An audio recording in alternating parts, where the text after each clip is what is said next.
May kasabihan na wala daw lihim na hindi nabubunyag. Pero may lihim kaya na hindi na nalaman kahit kailan? Ikaw, may lihim ka ba na ipinagkatiwala mong sabihin sa iba? Ang kwento ay tatakbo sa isang pagkakamaling matagal nang itinago. Itinago hindi lamang ng may gawa ng pagkakamali kundi pati na rin ng ginawa ng pagkakamali. Pero mabubunyag kaya ang katotohanan?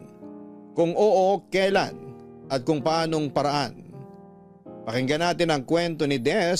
Siya ang pangunahing tauhan sa kwentong ating maririnig. Mabait na anak si Des. Mahal niya ang kanyang ama kaya nang muli itong mag-asawa ay hindi siya kumontra. Si Weng ay ang anak ng mapapangasawa ng papa ni Des. Kaya sila ay magiging mag-step sister. Sila ang may malaking papel sa magiging takbo ng buhay ni Des. Magsisimula ang storya sa araw bago ang kasal ni Des kay Chiki, ang kanyang kasintahan ng 2 taon. Mahal nila ang isa't isa kaya nga makalipas ang 2 taong relasyon ay magdedesisyon na silang magpakasal. Dito magsisimula pero ang kwento ay magpapatuloy makalipas ang 10 taon.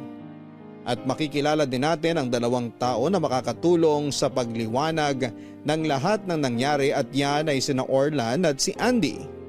Sino sila? Ano ang kaugnayan nila kay Des? Isa pa yan sa ating malalaman. Ano nga ba ang pagsisimula ng lahat at ano ang katapusan nito? Tayo nang samahan si Des sa kanyang paglalakbay sa 10 taon ng kanyang buhay. Baka sa bawat pangyayari sa kanya ay may ugnay natin ang ating sarili o kapulutan natin ang aral dito sa mga kwento ng pag-ibig, buhay at pag-asa sa nangungunang Barangay Love Stories. Dear Papa Dudut, ako po si Des, medyo marami po akong gustong sabihin para ipakilala ang sarili ko. Pero gusto ko po sanang isa-isahin ang mga pangyayari bago umabot sa kung ano nga ba ang kalagayan ko ngayon. 12 taon na ang nakakalipas ay plinano namin ng boyfriend ko noon na si Chiki ang kasal. Ang pangarap kong lumakad papunta ng altar ay mangyayari na. Kami na lamang po ng papa ko ang magkasama matapos mawala ang mama ko noong ako ay 12 taon pa lamang. 1 taon matapos mawala ang mama ko, ay nakakilala ang papa ko ng isang babae na kaedad niya. Si Tita Josie, may anak siya si Weng na mas matanda sa akin ng 2 taon. Nagpakasal po sila ni Papa kaya naging stepmother ko siya at naging stepsister si Weng. Medyo strikta si Tita Josie at medyo na-spoiled niya si Weng. Pero hindi ko na lamang po pinapansin dahil hindi naman nila ako ginugulo. Maliban na lang nang masyadong maraming sumbong si Tita Josie kay Papa tungkol sa akin. Pero muli po ay hindi ko na lamang pinapansin. Mabalik po tayo. 2 araw bago ang kasal ay niyaya po ako ni Weng para daw mag-bachelorette party. Ayaw ko na po sana, Papa Dudut, pero mapilit siya at sinabi niya na 2 lang naman daw kami. Kaya pumayag na din ako. Masaya naman pero ayaw ko masyadong uminom pero mapilit si Weng kaya pumayag na lamang ulit ako dahil masaya naman kami. Pero may kapalit pala ang saya namin ng gabing yon.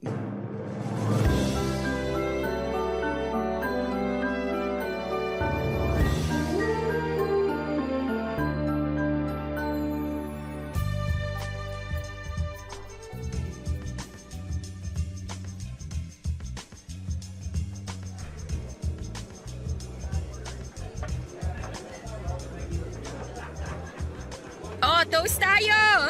Dahan-dahan lang ha. Ito naman. Kaya nga dito tayo sa bar ng hotel nagpunta para walang problema. Naka-check-in ka na kanina. Pag nalasing, edi akit ka na lang sa itaas. Kahit na, ayoko din masyadong uminom. O siya, kung yan ang gusto mo. Kahit unti-unti lang ang pag-inom. Sip ka lang basta umiinom ka.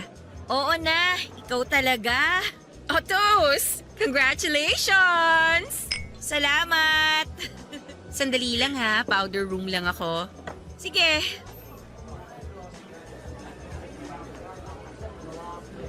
Excuse me. Sorry sa abala. Anong oras na? 9 p.m. Salamat. Ikaw lang mag-isa? Oo, Pwede ba dito muna ako sandali? walang problema. Ako si Weng. Orlan, Siguro mayaman ka, no? paano mo nasabi? Kasing tipid mo magsalita eh. Sino kasama mo? Friend ko, hayaan mo muna siya doon. Baka hanapin ka. Nandyan lang naman siya. Kalimutan muna natin siya. Okay, Bakit walang kasama ang isang gwapong tulad mo?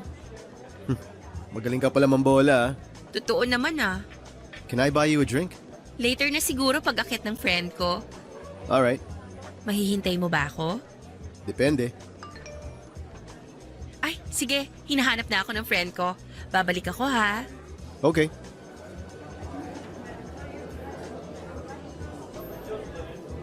Nag-powder room ka ba talaga? Parang ang oily mo pa rin eh. Di na ako tumuloy. May nakita akong kakilala eh. Sino? Hindi mo kilala. I mean, nasan siya? Nandyan lang yun. Sana niyaya mo na dito para may kasama tayong uubos niyang alak na binili mo. Hayaan mo na siya doon. Kahit hindi naman natin ubusin yan. Mabuti pa akyat na tayo. Mamaya na. Saka hindi ako dito sa hotel matutulog. Ha? Ako lang mag-isang naka-check-in? Oo. Regalo ko nga sa'yo, di ba? Papuntahin ko na lang si Chiki para may kasama ako. Wag. May sariling bachelor party si Chiki. Hayaan mo na siya. Saka matapos ang kasal nyo, kayo na ang magkasama. Kaya maghiwalay na muna kayo ngayon. Sige na nga. O toast uli! Enjoy the night! Matapang yata tong alak. Bakit naman? Parang nahihilo na ako eh. Hindi ka kasi sanay uminom. Kaya akala mo nahihilo ka na. Hindi, nahihilo talaga ako. Hay nako, psychological lang yan. Toast pa! Para sa masayang future! Mamaya na, kaiinom ko lang eh. Ay nako, dapat nakipag-toast ka. Para sa masayang future nga, di ba? Baka mamaya pumangit ang future mo. Uy, wag ka namang ganyan. Pwede naman makontra yon. Inumin natin straight tong mga alak natin. Ha? Sige ko. Sige na nga. Para sa masayang future! Ko!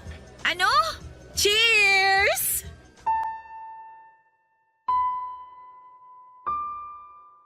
Papadudot matapos kong maubos yung laman ng baso ko, ay parang nawala ako sa sarili ko. Wala na akong matandaan at tinawag pala ni Weng ang isang waiter doon at sinabihan na ihatid ako sa kwarto ko. Ipinahiram niya ang card key sa waiter saka ako hinatid sa kwarto. Nang mailabas ako ay pumunta siya kay Orlan ng lalaking nakilala niya sa bar. Lalapitan niya ulit ito at makikipagkwentuhan at parang inaakit niya ito. Umaga ay naalimpungatan ako, Papa Dudut. Pagdilat ko ay parang may taong galing sa loob ng kwarto ang nagmamadaling lumabas. Ilang sandali ay bumukas muli ang pinto. Si Chiki at sinusundo na ata ako. Pero ibang itsura niya, parang galit na galit siya nang makita niya na kumot lang ang nakabalot sa katawan ko. Wala siyang sinabi at dahil sa sakit ng ulo ay hindi pa ako nakakapagsalita. Nagulat na lamang ako nang bigla siyang tumalikod at umalis nang walang anumang sinasabi. Nagpanik ako at hinabol ko siya. Galit na galit siya at sinabing hihintay niya daw ako sa bahay namin. Hindi ko alam kung anong nangyari sa kanya, kahit masakit ang ulo ko ay nagpilit akong mag-ayos para makauwi kaagad. Gulong-gulo ang isipan ko sa mga nangyari kaya nilapitan ko ang tao makakatulong sa akin. Agad kong tinawagan si Weng.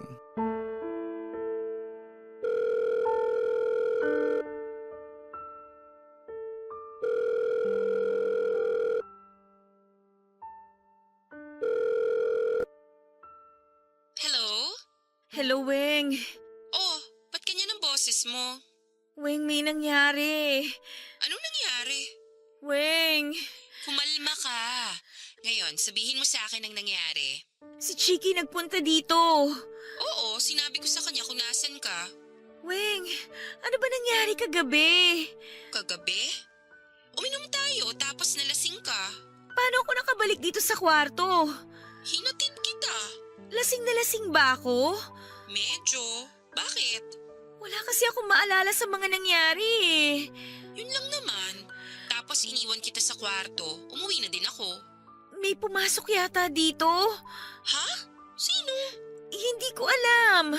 Paano mo nasabing may pumasok? Kasi kanina pagkagising ko, parang may nakita ako eh. Parang may nakita? Hindi ka sigurado? Hindi ko alam. Masakit kasi ang ulo ko. Kaya hindi pa ako nakakadilat ng maayos. Pero may nakita kasi akong lumabas mula sa kwarto. Sigurado ka ba o baka guni-guni mo lang? Hindi ako sigurado eh. O anong gumugulo sa'yo? Pagdating ni Chiki, parang galit siya. Galit? Oo, Paanong galit? hindi niya ako pinansin. Pwede ba yun? Oo, hindi man lang niya ako binati. Naguguluhan ako. Iba yung itsura niya. Tapos sinabi niya na hihintayin daw niya ako sa bahay. Oh, kinausap ka naman pala eh. Iniwan niya ako, hindi siya ganun. Dapat sasabay siya sa akin pa uwi. Baka naman may espiritu pa ng alak na ininom mo kagabi kaya akala mo galit siya. Hindi niya nga ako hinintay. Teka, huwag ka munang magtaas ng boses. Hindi ako ang kaaway mo dito. Sorry. Kasi magulo tong isip ko ngayon eh. Huminahon ka. Huwag mong unahan ng kung ano-ano. Anong gagawin ko? Teka, mag-iisip ako. Natatakot ako, Wing. Ayan ka na naman. Huminahon ka nga. Baka may lalaki nga dito tapos nakita ni Chiki. Paano naman magkakaroon ng lalaki dyan? Hindi ko din alam. Saka paano siya makakapasok? May susi siya? Hindi ko din alam. Ewan ko. Kaya nga gusto ko malaman na nangyari eh. Lasing na lasing ka kasi. Hindi kaya nung iniwang kita, lumabas ka pa? Tapos nakilala mo yung sinasabi mong lalaki at pinapasok mo dyan?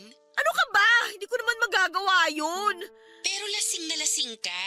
Kahit pa. Alam mo naman ang utak natin pag lasing hindi gumagana ng tama. Hindi ko nga kayang gawin yun kahit malasing pa ako. Pero hindi ka naman umiinom, di ba? Hindi nga. Baka yun na nga. Kasi unang beses mo nalasing kaya nawala ka sa sarili mo. Ano bang sinasabi mo? Parang dinidiin mo pa talaga na may ginawa ako. Ha? Hindi naman. Sinasabi ko lang yung pwedeng nangyari kasi hindi yun imposible. Ano bang nagawa ko? Sorry, ako yung nagpainom sa'yo. Anong gagawin ko? Mabuti pa umuwi ka na. Kausapin mo si Papa. Oo, tama ka. Kakausapin ko siya. Maiintindihan niya to. Kaya huminahon ka na muna. Pag uwi mo dito sa bahay, sabihin mo agad kay Papa ang nangyari. Oo, tama ka. Sige, uwi na ako dyan. Mabuti pa nga. O sige na. See you.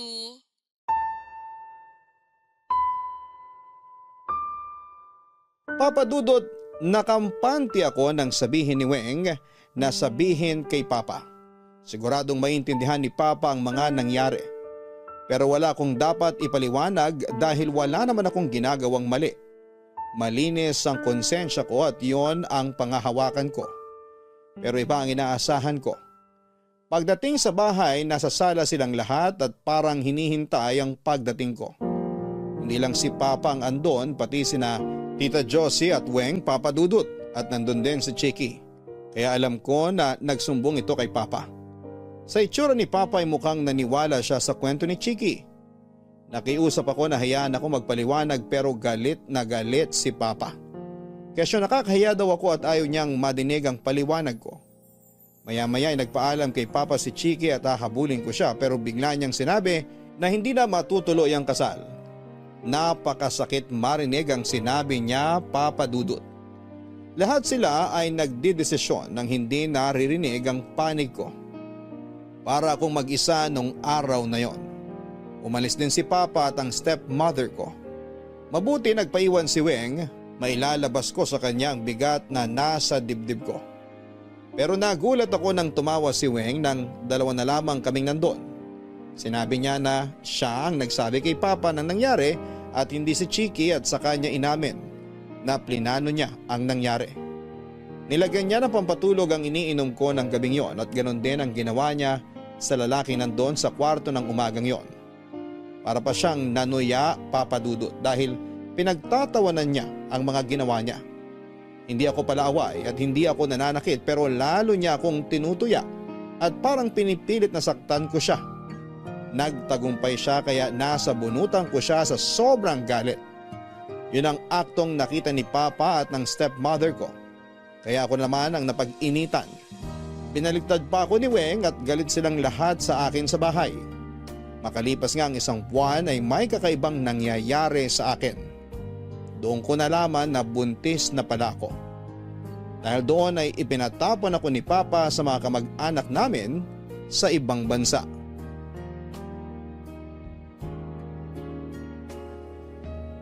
Lumipas ang 10 taon, kaya 10 taon na din ang aking anak na lalaki. Pinangalanan ko siyang Andy. Pinangalan ko siya sa lolo Andrew ko. 10 taon na malayo ako sa papa ko nang biglang tawagan niya ako at kailangan ko daw umuwi. Ayaw niya pang sabihin ang dahilan. Pero dahil pinapauwi niya ako makalipas ang isang dekada, siguro'y sobrang importante ang dahilan. Sa airport ay may nangyaring hindi maganda. Hindi ko alam kung bakit parang nanlambot ang tuhod ko na dahilan kaya nabuwal ako. Ang nangyari lang ay may isang lalaki ako na naitulak na sakto namang umiinom ng soft drinks na nasa lata kaya sumaboy ang laman nito sa suot niyang Americana. Sobrang nakakahiya ang nangyari kaya agad akong humingi ng tawad. Pero iba ang reaksyon ng lalaki. Galit siya sa nangyari at ayaw pakinggan ang paliwanag ko, Papa Dudut. Hindi ko alam kung bakit parang pamilyar sa akin ang mukha ng lalaking yon. Dahil sa natigilan ako habang nakatingin sa kanya, ay hindi ko namamalayan na pinagsisisigawan na pala niya ako. Matatauhan lamang ako at matitigilan ng lalaki sa pagsigaw nang sabihin ng anak ko sa kanya ang mga salitang, "Daddy, huwag ka nang magalit kay Mommy." Mahabang katahimikan. Nakita ko na napangiti na lamang ang lalaking yon at hinaplos niya sa ulo ang anak ko at saka umalis. Nang makalayo na ang lalaki ay may biglang tumawag sa akin mula sa likod ko. Des! Weng, Ako nga. anong ginagawa mo dito? Dito ako nagtatrabaho. Kinakausap kita ng maayos. Yun ba yung anak mo? Ang laki na niya. 10 taon na nung pagplanuhan mong mapaalis ako sa sarili kong bahay, kaya 10 taon na siya.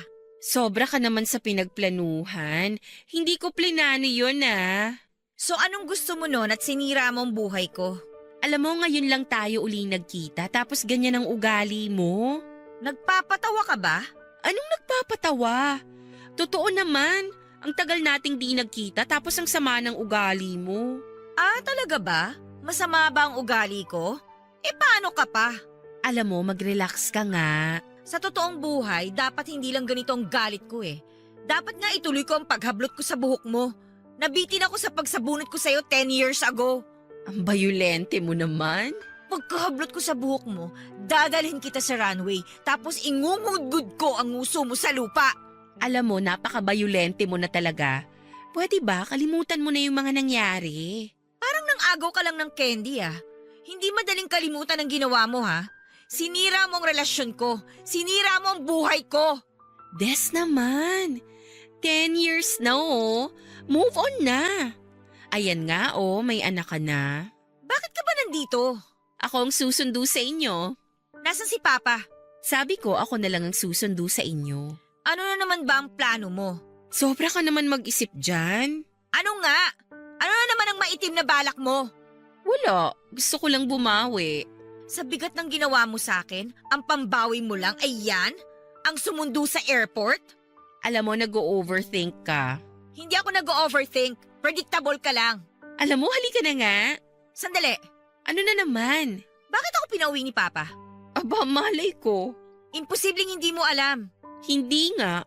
Ikaw pa. Lahat nga ng tungkol sa akin inaalam mo. Anong sinasabi mo dyan? Nagulat ka, no? Oo, alam ko na pinakikialaman mo lahat ng nangyayari sa akin. Hindi na lang ako kumikibo. Hindi ko akalain na aabot ka sa paninira ng relasyon ko kay Chiki at relasyon ko kay Papa. Hindi ako nagulat, no? Natatawa ako sa mga paratang mo. Gusto mo ba isa-isahin ko? Tigilan mo na nga yung walang kwentang iniisip mo. Bakit nga ba ako pinauwi ni Papa ng biglaan? May sasabihin siya sa'yo. May sasabihin lang pinauwi pa ako dito? Pwede namang sabihin sa telepono, di ba? Aba, malay ko. Hindi ka pa rin talaga nagbabago. Talaga. Sinungaling ka pa rin at ang pangit mo umarte. Alam mo, nagmamagandang loob lang ako dito. Paano makakapagmagandang loob ang isang taong maitim ang budhi? Sobra ka na ha. Bahala nga kayo ng anak mo. Aalis na ako. Papa Dudut, hindi kami sumabay kay Weng. Wala kasi talaga akong tiwala sa kanya. Pangit ang iniisip ko pero hindi mo naman ako masisisi. Sobrang ginawa niya sa akin tapos ay parang wala lang sa kanya. Nag-taxi na lamang kami ng anak kong si Andy. Pero pagdating sa bahay ay parang hindi nila nakikita si Andy. Kahit masigla silang binate. Okay lang sana kung si Weng at ang nanay niya ang hindi mamansin pero pati si Papa ay wala siyang pakialam sa sarili niyang apo. Mabuti na lamang ay kinausap ko si Andy bago kami umuwi dahil alam kong mangyayari yon. Sinabihan ko siya na huwag na lang din niyang pansinin kung ano man ang mga ugali ng nasa bahay na yon. Ayoko nang magtagal pa kami ng anak ko sa bahay na yon. Kaya tinanong ko na si Papa kung ano ang dahilan ng pagpapauwi niya sa akin. Bago pa niya nasagot ang tanong ko ay dumating si Chiki. Nagulat ako. Tumingin lang siya sandali sa akin tapos ay dumiretso kay Weng at humalik dito. Saka sinabi ni Papa na pinauwi ako dahil sa hiling ni Weng.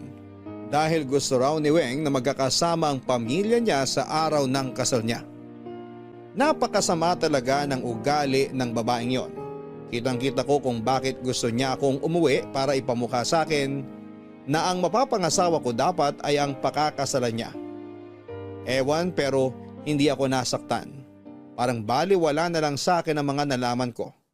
Wala na akong pakialam sa kanila, isa na lamang ang importante sa akin at yun ay ang anak ko.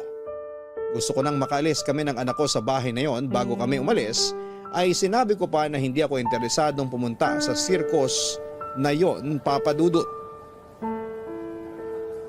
Pinatawagan mo talaga ako sa reception para bumaba dito? Ano bang kailangan mo? Mag-usap tayo. Paano mo nalaman na nandito kami sa hotel na to? Hindi na importante yon. Importante yon. Wala naman nakakaalam kung nasan kami, paano mo nalaman? Hayaan mo na nga sabi. Bakit ayaw mo sagutin? Dalawa lang naman yan eh. Pwedeng sinusundan mo kami? O mangkukulam ka talaga? Pwede ba? Hindi ako nagpunta dito para makipag-away. Aba dapat lang. Nakakahiya naman na ikaw na ang may kasalanan at ikaw pa ang mga away. Kung ganun, ibang klase na talaga ang kakapalan ng mukha mo.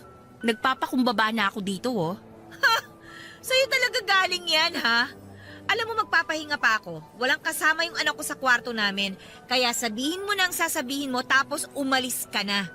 Pumunta ka na sa kasal. Teka nga, bakit ba atat na atat kang pumunta ako sa kasal mo? Ano na naman ba ang bago mong plano? Wala.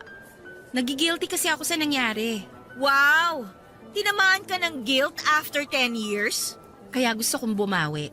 Iba ka din talaga eh, no? Babawi ka sa masamang ginawa mo sa akin sa pamamagitan ng pag-iimbita at pagpapapunta sa akin sa kasal mo sa lalaking dapat ay mapapangasawa ko? Des naman. Kalimutan na natin ang mga nangyari noon. Mag-move on na tayo. Ang daling sabihing mag-move on, ano? Please naman, pumunta ka na. Alam mo, sige. Darating kami sa kasal mo. Pero matapos ang kasal mo, tantanan mo na ako, pwede ba? Sige, pangako yan. Basta maka-attend ka lang.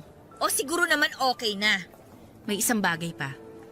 Ayaw ni Papa na isama mo yung anak mo. Ah, ganun ba? Pwes tama nga lang na hindi ako pumunta. Sige na. Sandali lang naman yung kasal. Iwan mo na lang yung anak mo dito. Bobo ka ba? 10 taon lang yung anak ko, iiwan kong mag-isa? Ito nga na dito lang ako sa ibaba pupunta, ayoko siyang iwan eh. Kasi yun ang gusto ni Papa. Ako okay lang naman sa akin. Okay lang din naman sa amin ang hindi pumunta. Sige na, walang kasama yung anak ko. Sandali. Ano na naman ba? Baka naman may mapag-iwanan ka. Nasa ibang bansa ang mga kamag-anak namin. Yung iba nasa probinsya. Tsaka bakit ba kailangan natin problemahin yan? Hindi na nga lang kami pupunta. Teka, baka naman magawa ng paraan. Isip lang tayo. Hindi ba matutuloy ang kasal mo kung hindi ako pupunta? Huling pagkakaalam ko, hindi naman ako ang pari eh. Gusto ko lang na nandun tayong lahat.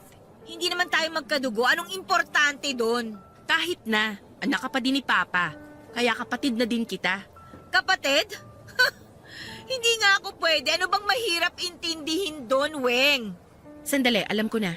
Solohin mo na lang yung alam mo. Sandali. Kakausapin ko na lang si Papa. Kakausapin tungkol saan? Tungkol sa anak mo. Ayaw niya nga papuntahin, di ba? Ako nang bahala, kakausapin ko siya. Hindi makakahindi sa akin yun. Wow! Anong wow?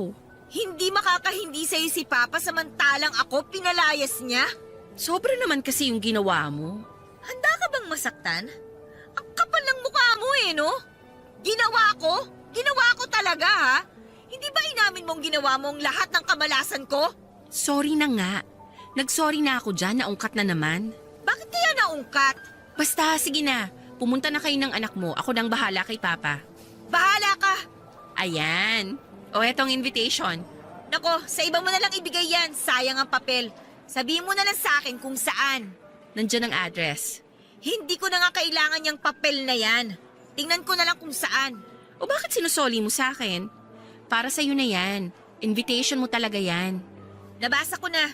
Pupunta na lang kami. Sige na, akit na ako. Pakayabang na babae. Ewan ko na lang kung hindi ka maiyak sa araw ng kasal namin ni Chiki.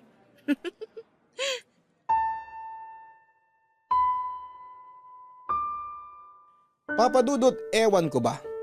Alam ko naman na mangyayari yon pero hindi ko pa din pinigilan ng sarili ko. Halos magmukha kami ng anak ko na isa sa mga palamuti ng buong kasal na dinadaan-daanan lang. Pati ang mga bisita na halos hindi ko naman kilala lahat ay parang ibang tingin sa amin ng anak ko. Alam kong mangyayari pero pumunta pa din ako dahil kay Papa.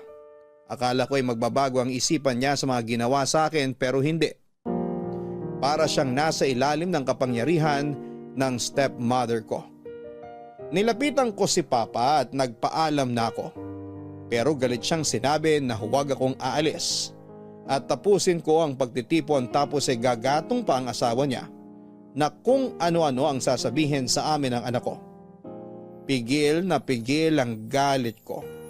Pero umabot na sa sukdulan nang magbiro si Weng ng bakit daw ba ako nagmamadali. Siguro daw ay gusto ko pang maagaw ang asawa niya. Sasampalin ko na siya, Papa Dudut. Kinalimutan ko na madaming tao. Kinalimutan ko na kaharap ko si Papa.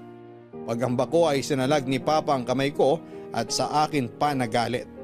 Kitang-kita ko ang galit sa mata ni Papa at para siyang mabangis na hayop. Nang may biglang nagsalita mula sa likod namin, pagtingin ko ay eto pala ang lalaki sa airport. Tinawag niya akong mahal. Tinanong niya kung ano ang nangyayari nang biglang sumigaw ang anak ko ng daddy. Pati ako'y naguluhan sa mga nangyayari pero nakita ko kung paano naging biglang maamong tupa si Papa.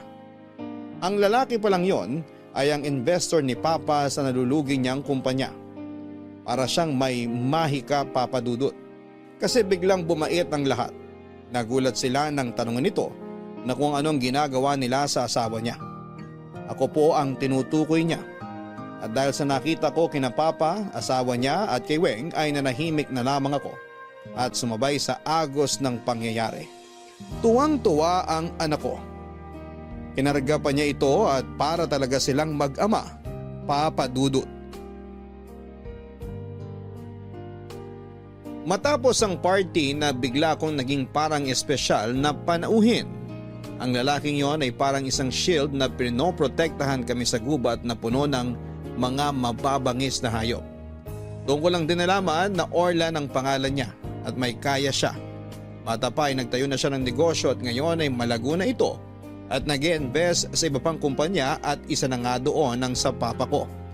Mabait naman pala siya, siguro may problema lamang siya. Nang umagang una kaming magkita sa airport. Well, sino nga ba naman ang hindi iinit ang ulo pag nabuhos ang soft drinks sa mukhang mamahalin niyang Amerikana? Pero kinalimutan namin ang lahat ng yon. Naging magkaibigan kami at abot ang pasasalamat ko sa kanya. Kahit pinagkukwento niya ako ay hindi ko pa din sinabi ang totoong nangyayari sa pamilya ko.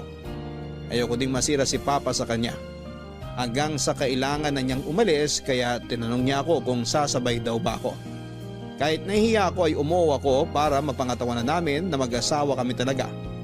Kasi kung ang anak ko ang titignan ay Hindi mo iisipin na hindi sila mag-ama dahil para talaga silang mag-ama kung maglambingan. Siguro sa kasabikan ng anak ko sa tatay kaya ganon. Panis na kami nang sabihin ni Papa na baka pwede daw ba akong maiwan dahil may pag-uusapan kami. Papadudot yun na atang pagkakataon para magkaayos kami ni Papa. Kaya hindi ko na sinayang at sinabi kay Orlan na susunod na lamang kami ni Andy at saka siya nagpaalam. Pag-alis ni Orlan ay naupo na lamang ako ng ilang sandali ay nakaramdam na naman ako ng hilo. Hindi ko na alam ang nangyayari dahil pagising ko ay nasa bahay na ako nila Papa. Wala man lang pangungumusta at sinabi ni Papa na kausapin ko daw si Orlan na pirmahan na ang papeles ng pag-i-invest dahil pabagsak na ang kumpanya niya. Ang sakit, Papa Dudut. Yun lang palang dahilan. Pero hindi ko uubusin ang kabaitan ni Orlan sa amin. Kaya humindi ako at hinanap ko ang anak ko. Ang sabi ni Papa ay pinasyal daw nila Weng at ng asawa niya. Kinabahan ako, Papa Dudut, baka sinaktan ni Weng ang anak ko. Para nilang hinostage ang anak ko, para nilang kinidnap. Ayoko na ng gulo pa at sinabi ko sa sarili ko na yun ang huling gagawin kong pabor sa kanila at hindi na nila kami makikita kahit kailan. Gabi na noon at hindi talaga nila ipinakita ang anak ko. Kahit nagmamakaawa na ako kay Papa. Sinabi niya na walang mangyayari sa anak ko basta gawin na lamang ang inuutos niya. Kinabukasan ay agad akong pumunta sa opisina ni Orlan. Des, tuloy ka. Maupo ka. Good morning, Orlan. Good morning. Ano bang may paglilingkod ko? May gusto sana akong sabihin. Kung yung tungkol yan sa pagpapanggap ko, pasensya ka na. Narinig ko kasi yung nangyayari pagdating ko. Gusto ko makabawi sa pagsigaw ko sa'yo sa airport kaya yun ang naisip ko. Salamat ha, napakalaking tulong nun sa akin. Ako nga ang dapat magpasalamat kasi hindi ka nagalit. Hindi ako nagalit. Naintindihan ko naman kung bakit ka nagalit. Nako, hayaan mo na yun. Pwede namang ipalinis yung damit eh. Pangit lang talaga yung umaga ko nun. Pasensya ka na. Pero sorry din na, tsaka salamat. Pero buti talaga napangiti ako nung umaga na yun ni Andy. Ay, nasan nga pala si Andy? Hindi mo kasama? Wala siya.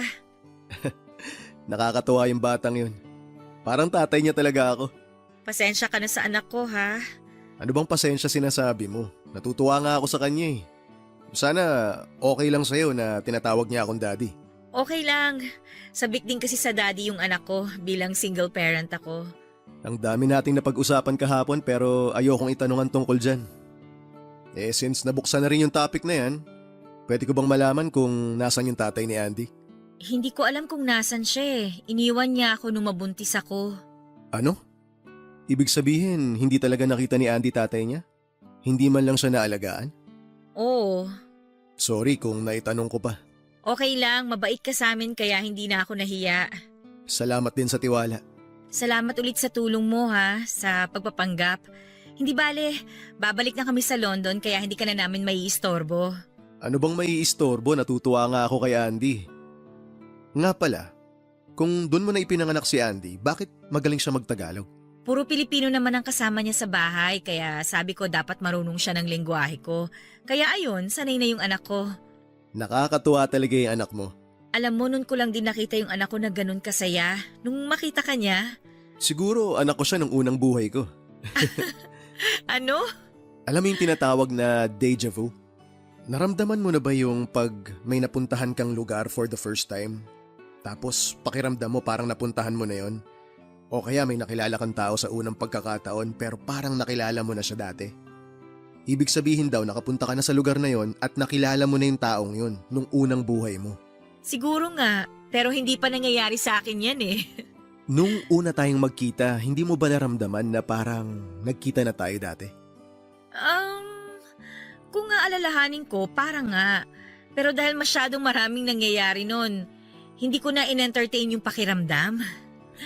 Wow, nakakatuwa naman. Nakakatuwa? Oo, kasi parang ganun din yung naramdaman ko nun. Parang nagkita na tayo. Siguro nga totoo yung deja vu. Kaya si Andy, siguro nga anak ko siya nung unang buhay ko. Nakakatuwa naman itong mga pagkakataon na to. Ano kaya buhay ko noon? Mabait ka, kaya siguro maganda din ang buhay mo dati. Pasensya na ha, naisip ko lang din kasi yung totoo. Ano kaya ang buhay ko noon? Kung ako ang tatanungin, siguro ganun pa rin. Mabuti kang ina eh. Kaya nga binabati kita. Kasi kahit mag-isa mong pinalaki si Andy, napalaki mo siya ng tama. Mabait, matalino. Salamat. Alam mo kung ibang tao ka lang, siguro nag-take advantage ka na sa akin. Pero masasabi ko na iba ka. Halos lahat kasi na nakikilala ko lagi may hinihinging kapalit eh. Hayaan na nga natin yung mga yun. Nakakahiya tuloy, naglabas pa ako ng hinanakit sa'yo. May nasabi ba akong hindi mo nagustuhan? May gusto sana akong sabihin. Sige lang. Ano yun? May transaction kayo ni Papa. Oo, meron. Ipapakiusap ko sana kasi Sandali. Tama ba tong iniisip ko? pirmahan mo na sana tong mga papeles ng investment mo sa kumpanya ni Papa. Naloko mo ko ron ah. Ha? Matapos kitang purihin, dun ka rin pala babagsak? Nagkakamali ka. Ako pa ngayon na nagkakamali? Eh ayan na nga harap-harapan mo sinasabi na nakikipagkaibigan ka para lang makakuha ng pabor. Pwede ba umalis ka na? Pare-pareho kayo. Orlan, patawarin mo ko pero nakikiusap ako. Umalis ka na. Marami pa akong gagawin. Orlan, Gusto mo ba na ipakaladkad pa kita sa security?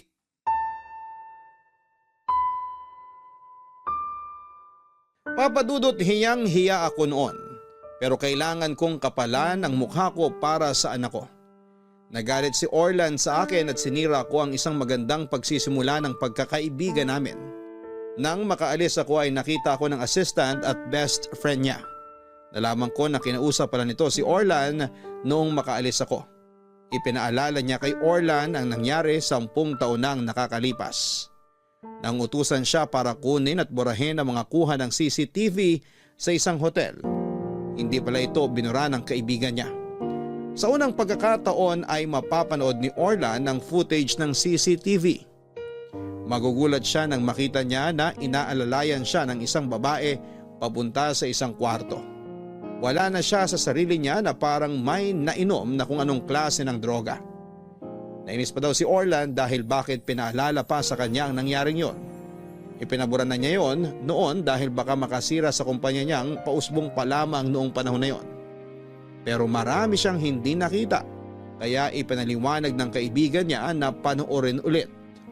Nang i-rewind ang footage ay saka niya nakita ang isang waiter na buhat ang isang babae at dinala sa kwarto na kung saan siya inalalayan ng unang babae sa footage. Sa kanya nakita na ang unang babae ay ako at ang pangalawang babae na siya namang umalalay sa kanya ay walang iba kundi si Weng. Kaya pala pamilyar din kay Orlan si Weng nang una niyang makita noong kasal nito. Napagtagpi-tagpi ng magkakaibigan ang mga nangyari. Plinano ni Weng ang lahat at isa siya sa mga random na lalaki na naging biktima para sirain ang buhay ko. Hindi ko pa alam noon ang tunay na nangyari kaya dahil nga po sa bigo akong papirmahin si Orlan, sa kasunduan ay kinausap ko si Weng dahil siya ang kasama ng anak ko. Nakipagkita ako kay Weng sa isang parke. Weng! Nasa si Andy! Kasama ni Mommy. Bakit hindi mo sinama dito? Ipapasyal daw nila eh. Ano bang ginagawa nyo? Kidnapping na yan ah! Naku, edi mag-report ka. Salita mo laban sa aming lahat. Baka magbuka ka lang nababaliw. Ang sasama talaga ng ugali nyo. Wag mong kalimutan na ang papa mo ang nag-utos nito. Inutos niya dahil inutos ng nanay mo. Huwag mong pagbibintangan ng nanay ko ha. Kanino ka pa ba magmamana? Tumigil ka na. Ilabas niyo ang anak ko! Sige, mag-eskandalo ka. Tignan natin kung sino ang magmumukhang tanga. Ano bang kailangan ninyo? Sinabi naman sa'yo ng papa mo, di ba? Ayaw pirmahan ni Orlan. Baka naman hindi mo pinapirmahan. Nagalit siya sa akin. Sandali nga. Asawa mo ba talaga siya? Ano bang pakialam mo sa buhay namin? Dahil ako ang asawa ko, pag sinabi ko, ginagawa niya. Huwag mong ipari si Orlan sa asawa mo. Kasi ang asawa mo, tanga. Anong tanga ang sinasabi mo dyan?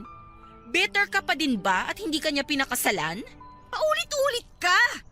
Sinabi ko nang wala na akong pakialam sa kanya at lalong wala akong pakialam sa inyo. Ang anak ko ang kailangan ko. Alam mo, pasalamat ka, nakakapagpahinga ka. Dahil may mag-aalaga sa anak mo. Pahinga? Ang laking stress ang ginagawa ninyo. Paano ako magpapahinga? Alam mo, yan ang problema sa'yo eh. Wala kang pagmamahal sa papa mo. Alam mo, kanina ka pa sabi ng papa mo eh. Bakit, tinakwil mo na ba siya kaya hindi mo na siya tinatawag na papa? Alam mo, may asawa na ako. At magiging maganda ang buhay ko sa piling ni Chiki. Kaya wala na akong pakialam sa papa mo. Ang kailangan niya nalang buhayin ay ang mama ko. Iba ka talaga? Yung ugali mo, akala ko sa teleserye ko lang makikita. Pero nandyan ka ngayon sa harap ko at ipinangangalandakan sa akin na ang pagiging sobrang sama ng ugali nangyayari din pala sa totoong buhay at ikaw ang buhay na katotohanan. Manahimik ka nga, ang dami mong sinasabi. Tatahimik ako, oo, sige. Pero ibigay niyo sa akin ang anak ko. Dahil kung hindi, baka ikaw manahimik ng literal. Tinatakot mo ba ako? Takot? Wala ka nun. Kaya nga hindi ko gagawing takutin ka. Eh bakit mo ako sinasabihang manahimik ng literal? Itanong mo dyan sa sarili mo. Ano ba? Kailan mo papipirmahin ang mga kailangan para mag-invest ng lalaking yun? Hindi ganun kadali yon. Kung gusto niyong mapirmahan yon, huwag niyo siyang pagmadaliin. Nalulugi na ng sobrang negosyo ng tatay mo. Bakit ba nalugi si Papa? Malay ko. Malay mo? Hindi ba kayo ng nanay mo ang dahilan? Alam mo, kanina ka pa nang bibintang dyan ah. Eh kayo lang naman talagang kasama ni Papa eh. Baka nagsusugal ang papa mo. Hindi marunong magsugal si Papa. Natututunan naman ng pagsusugal ah. 10 taon na, eh di marunong na siya magsugal. Pakisabi sa nanay mo salamat ha. Salamat saan? Sa galing niya sa pagtuturo ng sugal. Sa sobrang galing niya magturo na talo ng malaking halaga ang papa ko. Tumahimik ka na nga. Alam mo, akala ko may maganda kang sasabihin eh, kaya ako pumayag na magpunta dito. Kung wala ka palang magandang balita, aalis na ako. Nasaan ang anak ko? Alam mo kung ako lang ang tatanungin? Istorbo yung anak mo. Mabuti pa nga kunin mo na. Sabihin mo sa papa mo. Sandali! Ano na naman ba?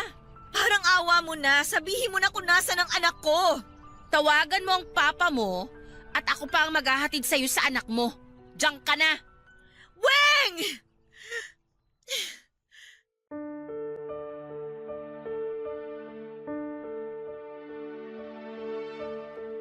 Papa Dudut, alam kong pwede nila akong baliktarin kapag nagsumbong ako sa mga pulis. Dahil sa totoo lang ay kidnapping na ang ginagawa nila. Ang nagpapakalma na lamang po sa akin ay ang kasiguraduhan kong hindi nila sinasaktan ang anak ko. Dahil kapag nagsumbong ako sa pulis, kahit baliktarin nila ako, pag may galos o anuman ang anak ko o kaya ay nagsalita yun ay siguradong makukulong sila. Pero hanggang kailan po ang anak ko sa kanila? Matatapos na ang araw at padilim na kaya tinawagan ko na ang papa ko. Sinabi ko sa kanya ang naging sagot sa akin ni Orlan. Mas lalo pang nagalit si papa, wala daw talaga akong gagawing maganda para sa kanya. Natama daw ang sinasabi ng asawa niya at ni Weng tungkol sa akin. Sa kanya na rin lumabas na sinisiraan ako ng mag-inang yon. Saka bumalik na naman kay papa ang mga nangyari noon. Hindi na daw ako nahiya sa ginawa ko. Ikakasal na lamang ako ay nakuha ko pang magtaksil. Masama daw akong babae na nagpabuntis sa hindi kilalang lalaki. Ang laking kahihiyan daw para sa pangalan niya ang ginawa ko. Papa Dudut, hindi ko pa din masabi ang ginawa ni Weng kasi alam kong hindi naman niya ako paniniwalaan. Ang sakit-sakit, Papa Dudut. Yung taong inaasahan mo na magtatanggol sa'yo, yung taong akala mo na makakaintindi sa'yo ay siya pang nagtatakwil sa'yo. Hindi naman ganon si Papa. Naging ganon lamang siya nang magsama sila ng nanay ni Weng. Hindi ko alam kung anong pinakain nila kay Papa at parang wala na siyang tiwala sa akin. Hindi pa nangyayari yung iskandalo ay ganon na si Papa. Ngayon parang lunod na si Papa sa kasamaan na itinuro ng mag-ina sa kanya. Tapos ay pinapagawa pa niya sa akin ng isang bagay na hindi ko naman hawak ang desisyon. Porque nalaman nilang asawa ko si Orlan ay gagamitin nila ako para lamang mapa-oo si Orlan. Papa Dudut, hindi naman talaga kami mag-asawa pero hindi ko na po mabawi yon habang nasa kanila pa din ang anak ko. Dahil yon sa pinanghahawakan ko para huwag nilang saktan ang anak ko. Matapos kong makausap ang papa ko ay tumawag naman si Orlan. Sinabi niya na pumunta ako sa opisina niya kinabukasan.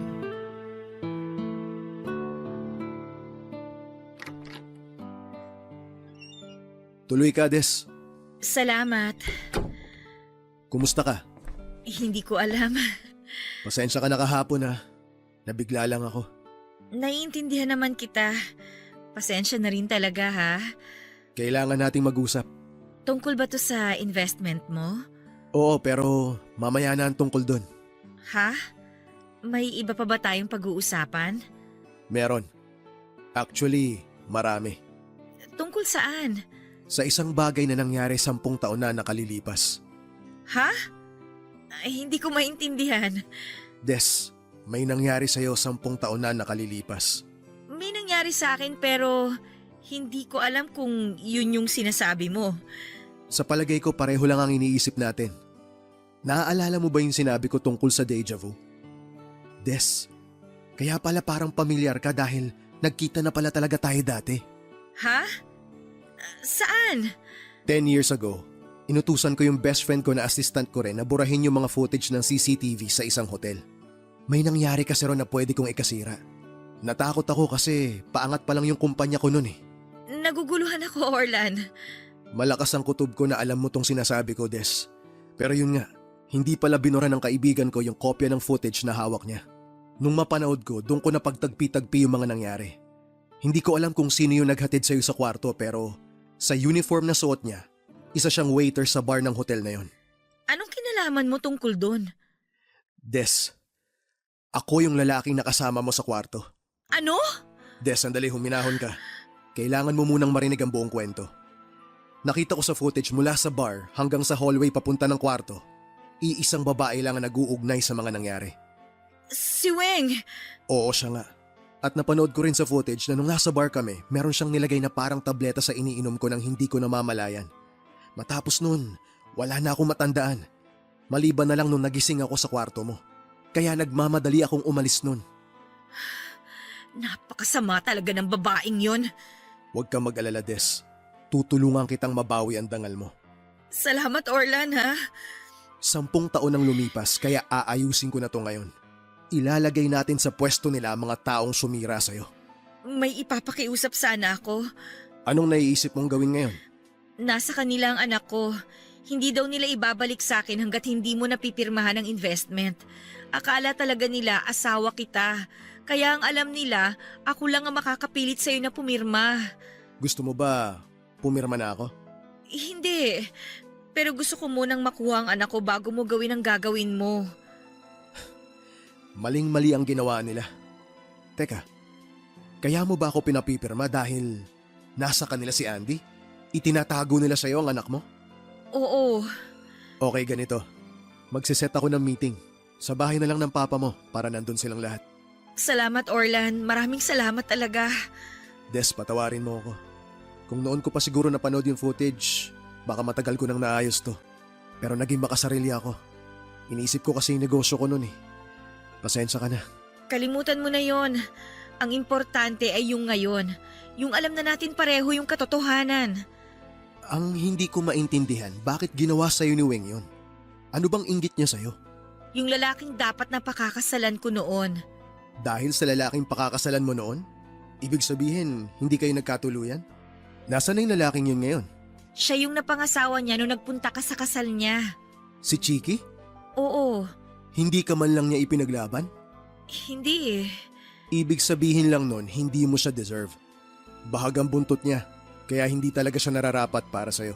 Kaya nga masaya na rin ako na hindi kami nagkatuluyan. Pero sandali, si Chiki ba ang tatay ni Andy?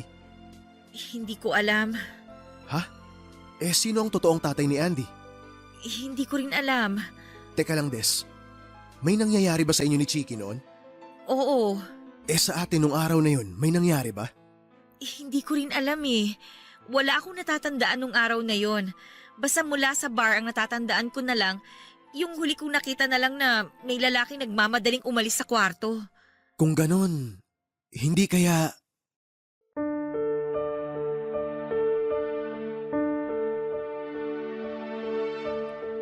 Sa totoo lang, Papa Dudut, ay hindi ko talaga alam kung sino ang tatay ni Andy. Kung hindi nangyari ang mga nangyari noon ay nakakasiguro ako na si Chiki ang tatay ni Andy. Pero dahil nga may lapse sa memory namin ang gabing yon, ay hindi ko alam kung may nangyari sa amin ni Orlan. Sinabi ni Orlan na magpapa-DNA test sila. Siya ang bahala sa gastos. Pero kung hindi man siya ang tatay ni Andy ay handa pa din siyang tulungan si Andy sa lahat. Kung hindi ko malalaman kung sino nga ang tatay niya. Pero mabalik tayo sa pamilya ko. Ginawa ni Orlan ang plano. Nakipag-meeting siya sa bahay ni Papa. Masayang pumayag si Papa kaya sa wakas ay nakuha ko na pong muli si Andy. Hindi naman po siya sinaktan. Pero yung trauma na inihiwalay nila siya sa akin nang hindi siya handa ay hindi na maiaalis. Dumating si Orlan at nagpaluto pa ang asawa ni Papa. Magpapa-impress kay Orlan. Pero bago dumating sa usapang negosyo si Orlan ay binunyag niya ang lahat ng nangyari sa pakana ni Weng. Nagdi-deny pa si Weng pero pinakitaan siya ng resibo. Dala ni Orlan ng CCTV footage kaya hindi na siya makapagkaila. Nadawit din sa mga ginawa ni Weng ang nanay niya dahil nalaman din namin na siya pala ang umayos ng mga kakailanganin at gagastusin pero si Weng ang magsasagawa. Galit na galit si Papa sa kanila at sobrang hindi kinaya ni Papa ang mga ginawa ng mag-ina. Kaya pinalayas ang nanay ni Weng na si Tita Josie sa bahay. Mayabang pa sanang natitira ang mag-ina dahil kila Chiki sana dadalhin ni Weng ang nanay. Pero naking gulat nila nang sabihin ni Chiki na nakikipaghiwalay ito sa kanya. Yang hiya naman sa akin si Chiki at saka umalis ng bahay. Pinagtabuyan naman ni Papa ang mga mag-ina pero nakiusap ako kay Papa na baka pwede kong makausap sandali ng sarilinan si Weng. Pinayagan kami ni Papa kaya niyaya ko si Weng sa kusina. Bakit? Ano, sasaktan mo ko? Hindi ako tulad mo. Tulad ko? Bakit? Kailan kita sinaktan? Hindi ba pananakit ang ginawa mo? Ano bang kailangan mo? Hindi ka pa din ba marunong magpakumbaba? Magpakumbaba? Pinapalayas kami. Hinihiwalayan ako ng asawa ko. Sino bang may kasalanan ng lahat ng yan? Ikaw! Kung hindi ka umuwi dito, hindi mangyayari to. Sino ba nagpilit na pauwiin ako dito, ha? Kung hinayaan mo na lang sana ako manahimik sa ibang bansa, di sana hindi na ako katambaho mo. Pero mayabang ka kasi eh. Gusto mong ipamukha sa akin na ikaw ang pakakasalan ng lalaking dapat na mapapangasawa ko. Pwes, yan ang karma mo. Napakayabang mo! Hindi ako mayabang. Tumapang ako, kaya salamat sa'yo. O edi matapang ka na? O ano pang gusto mong sabihin? Gusto ko lang maintindihan ang mga ginawa mo. Ano kailangang intindihin doon? Ang klaro naman. Na naiinggit ka sa akin kaya mo nagawa ang lahat ng yon. Galit ako sa'yo. Ano bang ginawa ko? Nung nakilala kita, doon nagsimula ang galit ko. Nung makilala mo ko? Hindi ba kayo ang pumasok sa buhay namin? Ayoko sa buhay na to. Si mama lang ang mapilit. Yun ba ang pinagmula ng galit mo? Bakit hindi ang nanay mo ang inaway mo? Bakit sa akin mo binaling? Kahit mas matimbang kayo kay Papa mula nang tumira kayo dito, hindi ko ikinasama ng loob yun dahil mahal ko si Papa. Hindi mo nga maaway ang papa mo? Tapos sasabihin mo sa akin na sana ang nanay ko ang inaway ko? Alam mo, hindi mo nakukuha yung punto ko eh. Ang punto mo, puro pagyayabang. Hindi! Para mabuksan ko ang isip mo na magsisi ka sa mga ginawa mo. Hinila mo ako dito para sumbatan? Sumbatan? Hindi! Kasi kung susumbatan kita, uumpisan ko nung araw na dito kayo tumira. Akala mo nanalo ka na? Hindi pa tapos ang laban. Walang nanalo dito. So ano? Ipapamukha mo sa akin na talunan kami at ikaw ang panalo? Anong talunan? Anong panalo? Hindi naman ako nakikipaglaro sa inyo ah. Akala mo babalikan ka ni Chiki? Manigas ka. Akala mo ba may balak pa akong bumalik kay Chiki? Mas manigas ka. Isaksak mo sa baga mo si Chiki. Ewan ko lang kung balikan ka pa niya. Hindi niya ako babalikan dahil hindi pa kami naghihiwalay. Asa ka pa? Talaga? Tingin mo sa mga nalaman niya, may nakikita ka pang pag-asa? Nigatuldok, wala na, Weng! Ikaw ang asa pa. Hindi na siya babalik sa'yo. Tumahimik ka nga. Bakit? Natatakot ka na baka balikan ako ni Chiki? Ha! Nakakatawa ka! Tumigil ka na! Napipiko na ako sa'yo ha! Bakit ka napipikon? Kasi totoo ang sinasabi ko. Ikaw ang natatakot na baka balikan ako ni Chiki. Hayop ka? Weng, sige! Subukan mo lang nasaktan siya. Bakit? Pagbubuhatan mo ako ng kamay? Hindi ako pumapatol sa mga walang kwentang taong katulad mo. Hayop ka? Ikaw talaga ang hayop, Orlan! Sige, magskandalo ka. Hindi ka na matutulungan ng nanay mo ngayon. Nasa labas na siya ng gate. Pinalabas na siya ng papa ni Des. Ang sasama nyo? Pero hindi namin abot ang kasamaan mo. Hindi pa tayo tapos. Hindi ko kayo titigilan. Huwag mo kaming takutin! Bakit? Natatakot ka? Siguro mas nakakatakot pag nalaman mo na sa mga oras na to, tumatakbo na ang proseso ng demanda ko sa inyo. Kaya kung anong mangyari sa amin ni Des, ikaw lang ang hahabulin. Ha? Hindi naman ako manggugulo. Tatahimik na kami. Huwag mo kaming ipakulong. Umalis ka na at huwag na kayong tatapak dito sa bahay ng papa ko! Des, please! Layas!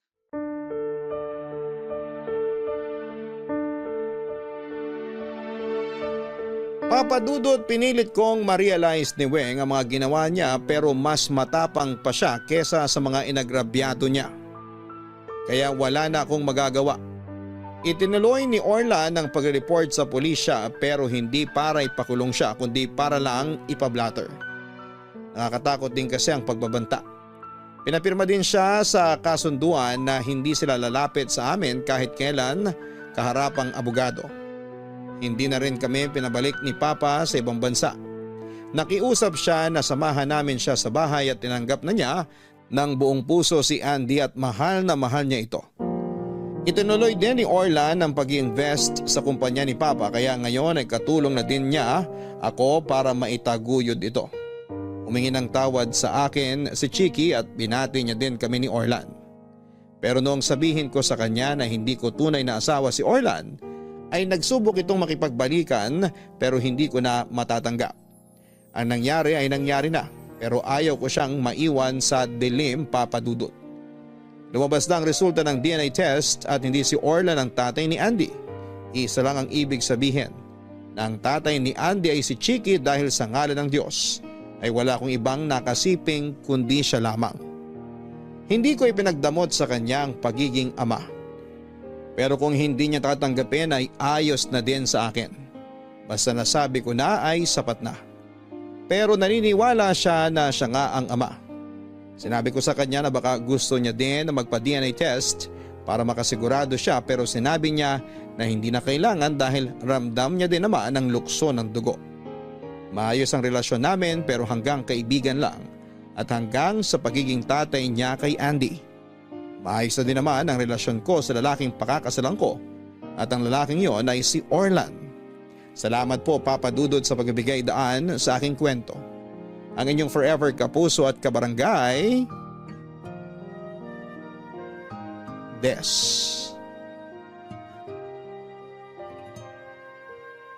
Gaano man itago ang isang baho ay mangangamoy at mangangamoy ito. Sa nangyari kay Des ay masasabi din naman na may magandang kinalabasan ang pangit na pangyayari. Una ay nang malaman niya na ang dapat na mapapangasawa niya ay hindi pala talaga buo ang tiwala sa kanya. Pangalawa ay nakilala niya naman ang lalaking mas magbibigay ng pagmamahal na karapat-dapat para sa kanya. Dagdag pa ang pagdating ng kanyang anak na parang anghel na nagdala naman ng kaligayahan lalo na ng panahon na sobrang lungkot niya. Subok na ng panahon na laging bumabalik ang mga hindi magandang ginagawa sa kapwa. Malaki man o maliit at gaano man ito katagal. Kaya dapat bago gumawa ng mali ay isipin ang epekto nito sa iba at isipin ang balik nito sa iyo. Hanggang sa muli ako po ang inyong si Papa Dudut sa mga kwento ng pag-ibig, buhay at pag-asa sa Barangay Love Stories Number 1. Sabay-sabay nating pakinggan ang iyong kwento ng pag-ibig, buhay at pag-asa. Ipadala lang sa barangaylovestories@yahoo.com. Nagustuhan ng iyong napakinggan? Ituloy yan via live stream sa www.gmanetwork.com/radio.